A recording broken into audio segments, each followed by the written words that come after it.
on sait qu'il existe plusieurs types de brouillard. Et les brouillards sont assez dangereux en aviation parce qu'ils sont synonymes d'une visibilité qui est très réduite.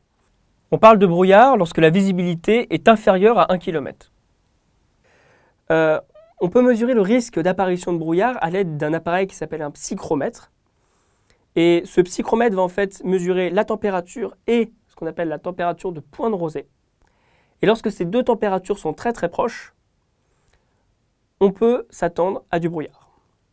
Alors on a différents types de brouillard. On a tout d'abord le brouillard d'advection ou de convection. Le brouillard d'advection, il se crée lorsqu'une masse d'air qui a une certaine humidité et une certaine température passe au-dessus d'une masse d'air qui a une température inférieure. C'est-à-dire que la première masse d'air va passer au-dessus de la deuxième masse d'air et comme elle est très humide, on va avoir cette apparition de brouillard. On a aussi le brouillard de précipitation. Donc ce brouillard, c'est lorsqu'il pleut ou qu'il y a un petit peu de neige.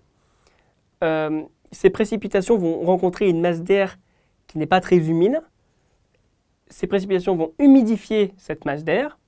Et comme l'humidité va arriver au point de saturation de la masse d'air, on va avoir la formation de brouillard. C'est du brouillard comme quand il y a de la pluie ou de la neige.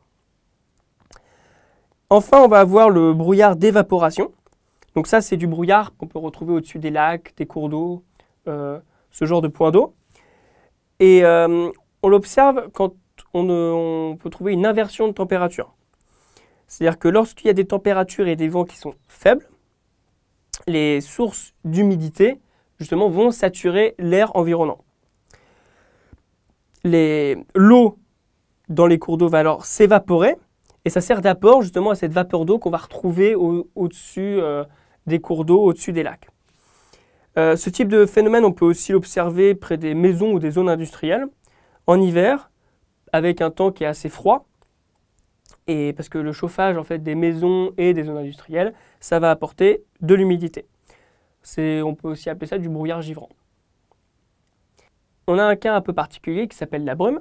Donc la brume, c'est le terme utilisé lorsque la visibilité est inférieure à 5 km. Quand on voit entre 1,5 km et 5 km, ce n'est pas du brouillard, c'est de la brume. Donc la brume, en fait, c'est des très fines gouttelettes d'eau, de glace ou de neige qui sont en amas. Et quand l'air est saturé en humidité, cette glace ou cette eau va se condenser et on va avoir une diminution de la visibilité et la création de la brume.